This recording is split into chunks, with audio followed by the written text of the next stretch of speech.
The media of your life that you're going to be remembered by is what you're all doing now on Facebook and on other parts where you're uploading memory, you're uploading thoughts, you're uploading your activities, and even with a new timeline function, I'd like to say I created a timeline prototype 10 years ago, but I came out from the wrong end, so I think by the time everyone dies, they're going to have a lot of media to store, but I'm not going to be the one storing it.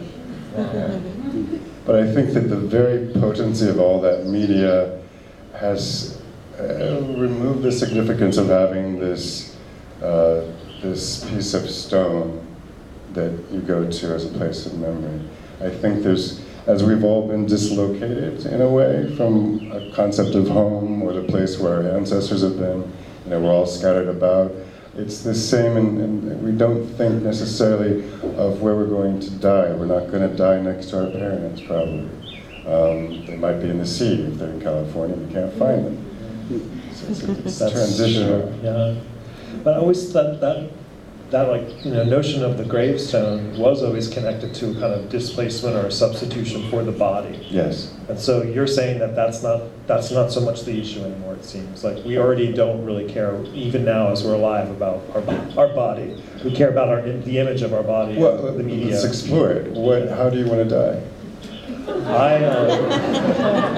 I definitely do not want to be buried. Correct. And I definitely do not want to be embalmed. I probably would be cremated if I had to choose, and I would want the ashes somewhere important to me, which probably would be out in nature in a place that I would spend a lot of time. Right. Is that just totally predictable? Completely. So what would be an unpredictable way to immortalize? Well, first of all, why do you not want to be buried? I come from mostly an Italian-American background, and the rites around wakes and embalming and funeral, it's just, I always, from a child, had a horror of it. Right, and for many of us, many of us sitting in a funeral, at least growing up in the Midwest, it was so much not about the deceased, it was about an altar call to come up and accept whoever God was being offered, wherever place the person was going. If you want to join them, you're going to have to go ahead and be better in religion.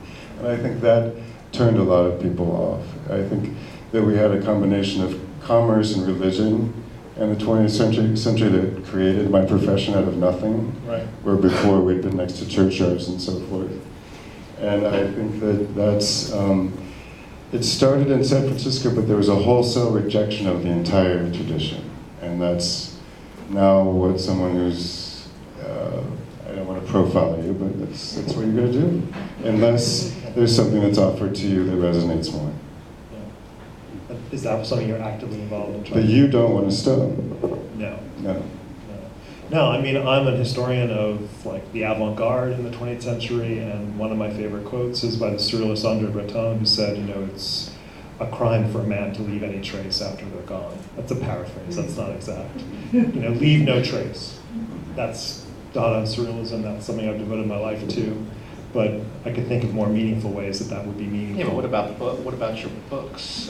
Well, that was kind of the idea, is that crime to leave any trace because you're supporting the horribleness of the culture, but we won't go down that road. Well, no, but I think it's something that fascinated me with the proximity. This place, I thought of this place as a kind of a library. And the museum, or the Pierce Place. The cemetery. We call it a library of lives. That's walking distance from the museum, and that appealed to my ideas about architecture, and the. Are we going to talk about the connection between museum and mausoleum, or is that not part of what you were thinking about for this commission? I don't know. I wasn't really thinking about that so much. I think more about activation, and so I think about like I said, I think about these kind of formal things about how does somebody how do I communicate with everybody with this thing. So I think about formal things and how they work. So architecture is a thing that works a little more clearly than abstract painting, for example. Like you go, well, if I shouted fire right now, you'd all know where to go because there's a rectangle over there that's got sunlight streaming through it, and you know what to do with that. Mm-hmm. So pretty interesting. It's interesting that we know how to deal with this thing. It's just a shape and some light. So that's, and I like the idea that there was this place right across the street that you could sort of go look at the negatives. You could go sort of like look at these pictures and then maybe walk over and look at the place and go, oh, right, what's going on there? It's, I think, with some of the pictures that I've made before that are really based in art history, or, you know, there's a lot of, some light boxes I made, I'll describe one, they're pretty easy to describe. It's an 8-foot tall, 6-inch wide rectangle that's got a picture of a Dan Flavin on it. Seen that. And I like the idea that someone looks at it and goes, oh, that's a Flavin. And of course it's not. And then you're stuck